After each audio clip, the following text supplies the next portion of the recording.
Ben was a 16-year-old boy who lived with his parents. The father was dedicated to making dog oil, and the mother had a small place next to the church where she helped women get rid of unwanted children. From childhood, Ben had been instilled with work habits. He helped his father catch dogs for his cauldrons and helped his mother to make the leftovers of their work disappear. The owners of the missing dogs in the village looked at the young man with fury and defiance. Although his father had the support of the doctors in the area, he used to recommend his oil to patients. That didn't mean that he had the support of the rest of the citizens. Dog oil was one of the most valuable medicines ever discovered. But many people weren't willing to make that sacrifice with animals to help the sick. Dog oil was becoming more and more popular, which led Ben's father to invest in a factory to produce more oil. Every day, boxes and boxes with their product came out filling the shelves of pharmacies across the country. One day, late at night, Ben was returning from his mother's place to collect the dead body of an orphan. He had to make it disappear, so he took it on a wheeled cart, passing it off as merchandise. On the way, he passed the oil factory. But in front of the building, he saw someone in a car who seemed to be watching. He wasn't sure if it was a policeman. To avoid being seen, he slipped out a side door of the factory. He managed to enter one of the rooms and brought the wheeled cart with a corpse into it. His father was no longer at the factory. He had gone home to rest, so he was alone. He entered the room where the giant cauldrons were. The only visible light was that of the fire that made the oil boil slowly, and which caused a piece of dog to appear on the surface from time to time. The young man sat on the ground doing time until the men in that car left. He opened the wheel cart and began to caress the short and silky hair of that child. He was precious. Despite his young age, Ben loved children, and when contemplating that little angel, he wished with all his heart that wound he had on his chest, the work of his mother, had been fatal, and that he wasn't suffering. His mission was to throw those babies into the river. But this night, with that suspicious car watching, he didn't know how to get there without arousing suspicion. That person could be minutes or hours in front of the factory. Then he had an idea, so they wouldn't catch him. Throw the corpse into the cauldron with the dogs. His father would never distinguish the bones from those of the puppies.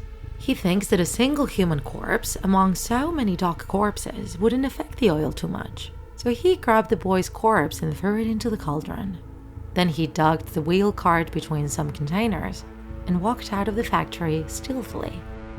A few days later, his father came home rubbing his hands together with satisfaction. He had gotten the best quality of oil since he had started his business.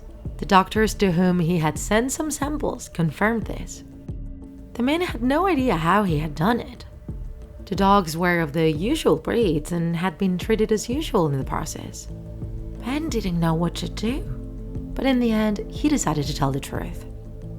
To his surprise, his parents were not angry. Quite the opposite. They hugged him with joy because they already had the solution to get that special oil. So they got down to work to change their production method. The fusion of those bodies were extraordinary. They couldn't miss that opportunity. The young man felt extremely sad. If he had foreseen the consequences of saying it, he would have kept it quiet. His mother moved her business to one of the rooms of the factory building, and Ben's obligations to her ceased, never again asking her son to dispose of the bodies of those little ones. The father didn't want to completely do without the dogs. He believed that the fusion was what created that special oil. But he did choose to considerably reduce the number of sacrifices of those animals. Of course, the name and ingredients of the oil couldn't change for buyers. That oil would continue to be 100% dog for customers. The marriage was the one that carried out the murders. They were the ones who decided to sacrifice those dogs and children and make an economic profit from it. But Ben couldn't help but feel guilty. He, unwittingly, had revealed the secret of the most special formula of the oil, and because of him, those children had a most tragic end. Due to the double benefit that his mother found in her activity, she tried to exploit it to the fullest. She no longer only accepted orders to eliminate unwanted babies, but also approached the roads and paths in search of older children, and even adults, who she managed to drug direct into the factory. There they took care of converting them into the most select oils. His father also tried to fill his cauldrons as much as possible. Transforming unsupportive neighbors into dog oil became the passion of his life. Every time they wanted more and more, it became an absorbing and overwhelming greed. All those who had tried to ruin their business ended up in those giant cauldrons, until the number of disappearances began to set off alarms in the area. Every day, more people disappeared without a trace, and all the neighbors pointed to the same place, Ben's father's oil factory. After several complaints, the parents had to go through several inspections. But thanks to some contacts, they always managed to find out about the surprise visit and left everything prepared so as not to leave evidence. His father and mother absolutely cleaned the entire factory with bleach to eliminate any trace or indication that the bodies were there. Meanwhile, dog oil continued to be exploited in more countries, becoming one of the most demanded products. Ben and his parents slept in the factory in an area set up for it. They didn't want to leave the area unattended, and they couldn't trust anyone else but themselves, so they spent the whole day there. After several reports of suspected crime, they were summoned to testify before a judge. No lawyer wanted to defend them. The whole town was sure that they had something to do with all the disappearances that were taking place. They had gone too far.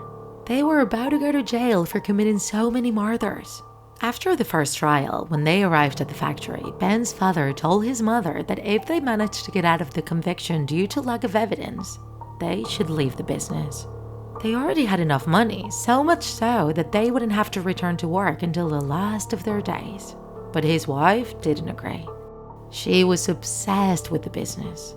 Her husband realized that what moved her was no longer money and fortune. She enjoyed killing all those people. The father tried to make her reason, but the woman's mind was completely unhinged. They started yelling and arguing. She defended the business for which they had always fought, and he tried to make her see that they had to put an end to all that activity. With the screaming, Ben woke up and went to the door to listen to his parents' conversation. He opened it slightly and peered through it. His parents' gazes met on fire, and immediately they jumped on each other with indescribable fury. They fought around the room like demons until at one point they seemed to calm down. The father turned and told his wife that he would prepare an infusion of linden for both of them, because they were very nervous. The man went to a table, while his wife, behind him, advanced with a tool in her hand. Ben, watching everything that was happening from the door, guessed what his mother was up to. Mute and immobile with terror, he didn't know what to do to avoid it. Suddenly, his mother raised her hand with the tool and hit his father on the head. He fell to the ground, screaming in pain. The woman was also screaming as she tried to hit him again, but the man grabbed her hands and tried to immobilize her. The couple continued in a violent struggle near the old cauldrons. Ben kept watching it all and praying it didn't end in disgrace. After several blows, the combatants suddenly separated. A river of blood began to flow from the father's chest. The woman had stuck the tool into his body. For a moment, the parents glared at each other in the most hostile way. And suddenly, the man, badly wounded, sensing the proximity of his death, jumped forward into one of the boiling cauldrons. And gaining strength, he grabbed his wife and dragged her with him. In just a few minutes, the two of them disappeared into the oil that had made them such monsters. The young man, convinced that the police would look for him and attribute part of those crimes to him as a witness, escaped to another country and tried to make a new life. He knew that in that town he could never lead an honest life and would always be marked as the son of murderers. He walked away and started a new life. He got married and had 2 little ones. One of them, aged 3, fell very ill. They took him to several doctors, but his illness made his health worse every day. His son was consumed with pain, so he went to one of the best doctors in the city so he could help him. The doctor, seeing the boy's condition, told him that there was only one treatment with which he had seen improvements in that disease. Ben told him that he didn't care about the cost of the treatment. He would work hard to pay for it. The man put on the table a jar that he recognized perfectly. It was the dog oil that his parents made. He asked if it would really work, and the doctor told him that if it didn't, there wasn't much else to calm the little boy with. Ben didn't hesitate and gave the treatment to his son, who every day improved his appearance and regained his vitality.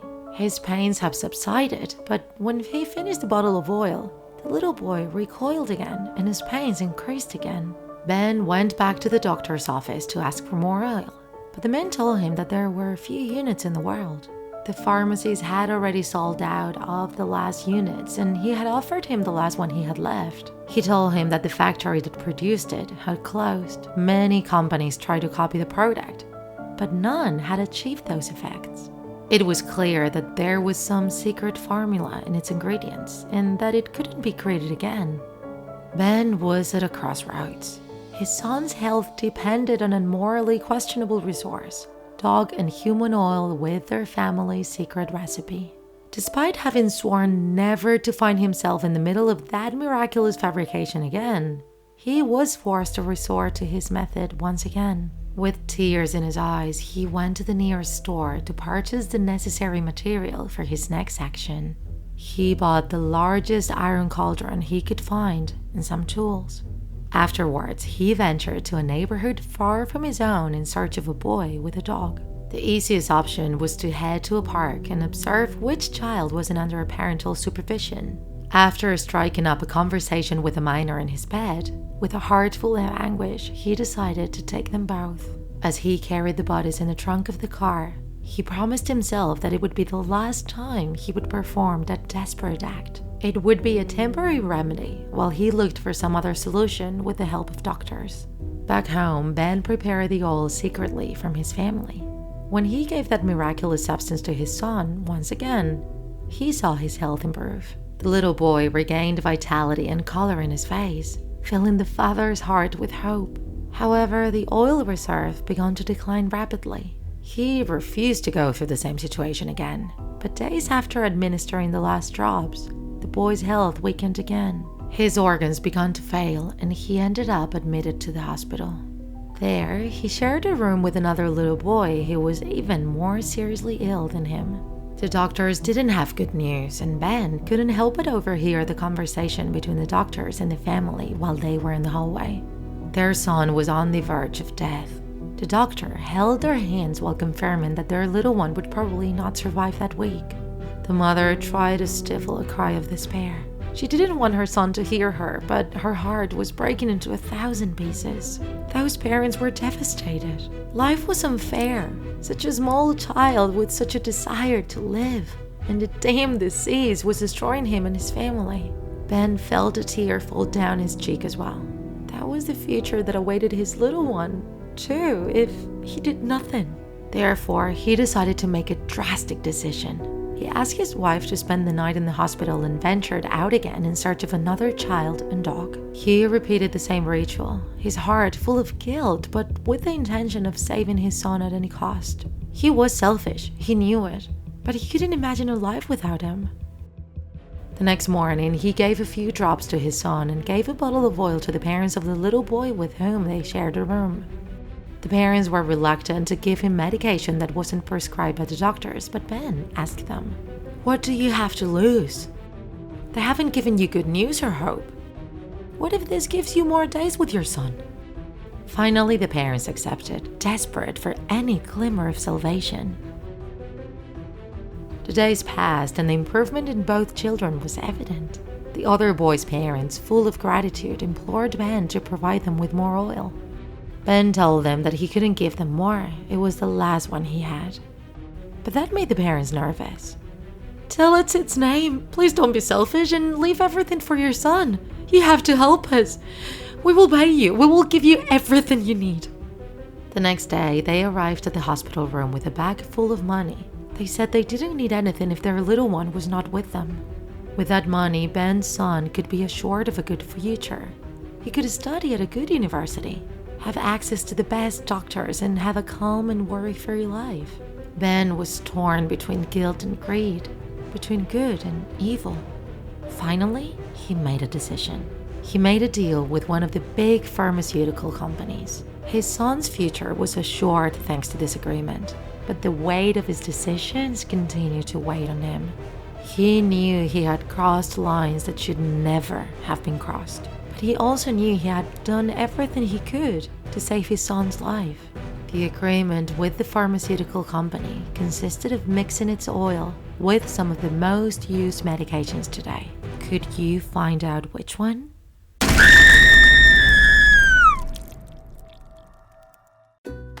If you enjoyed this video, don't forget to like it. And if you want to see more Draw My Life videos, subscribe to our channel.